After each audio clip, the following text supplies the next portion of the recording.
This is summer camp with a STEM twist. 6th through 8th graders in the Sioux Falls area spent some immersive days this summer at Augustana University for the second annual Your Future STEM Camp, produced by the Sioux Falls Development Foundation. You do have to get these kids early because by the time they get into high school, they're already thinking about a path. In the morning, hundreds of students took on hands-on activities in biology, computer science, construction, engineering, healthcare, and manufacturing. We had things like biology lab where we dissected a pig heart, and then we had a physics lab where we looked at the particle and string theory. We looked at then in education, how do you build a rocket and launch a rocket?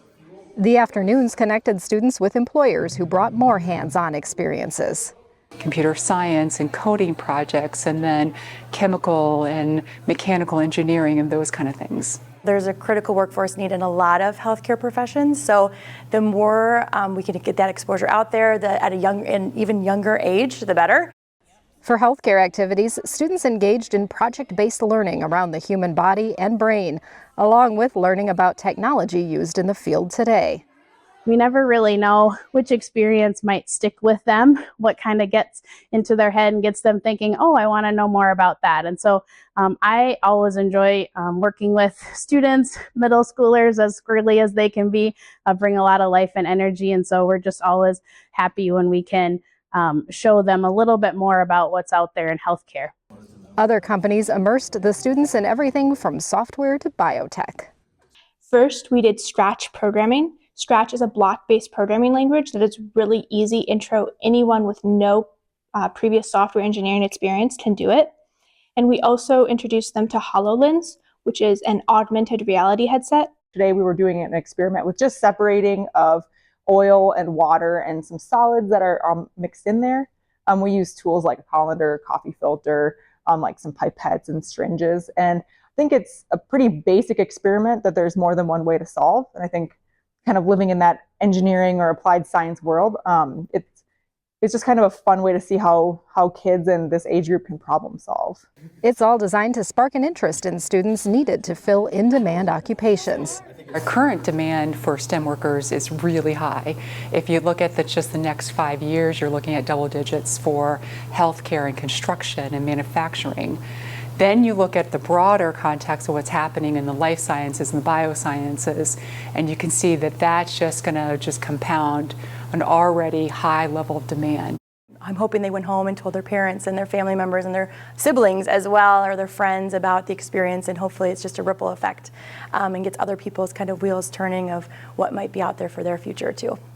The students had a lot to say about their days. We did physics, and that was really interesting because we learned about like static electricity, how it works, and we got to do a whole bunch of experiments.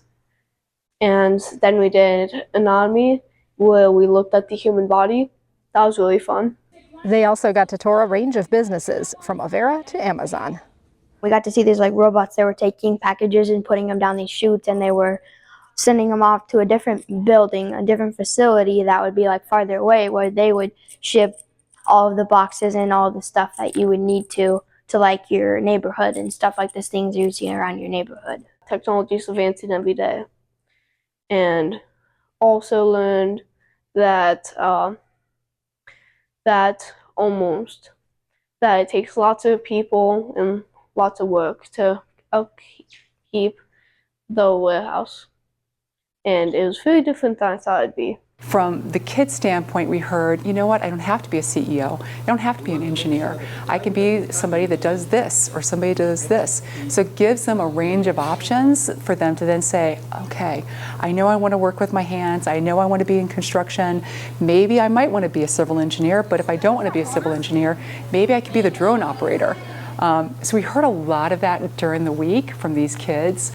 It did definitely change my perspectives of different jobs opportunities that I might have. So it definitely got me thinking about some different jobs. Want proof events like this create future professionals? Look no further than one of the presenters. Well, when I was a kid in middle school and high school, I participated in all sorts of STEM camps, and I know that really helped solidify my love of STEM and my interest in programming and helped me choose to pursue computer science as a career field. Being a part of activities like this, even though the kids are young, just gets them on the right path for figuring out what do I like, what am I good at, and also combining that with what all is out there so that they have a better understanding of what their career path might look like and where they might go. There was a lot of excitement about the whole day, not just our sessions, but just about all of it. I think it was a great event, a great time for students to meet other students, but also to learn so much too. So I think there was a lot of buzz and a lot of excitement throughout that whole experience. Overall, when people think about the Sioux Falls Development Foundation, I'd like them to see us as a guide to kind of navigate just not only this current landscape, but in the future, any type of talent landscape.